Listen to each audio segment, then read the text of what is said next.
من از وقتی گمت کردم تموم شهر رو میگردم، همه کارم تو این سالا اینه، روزا رو میشمردم.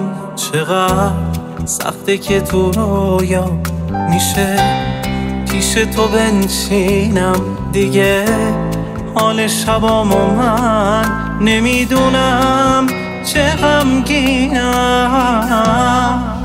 تو که نیستی به دنبالت تو کوچه میزنم پرسه، هر ثانیه توی قلبم همه آثار یک ترسه. تو که نیستی خیال تو هر لحظه با منه، اما همه تنهاییمو میخوام که پس بدم به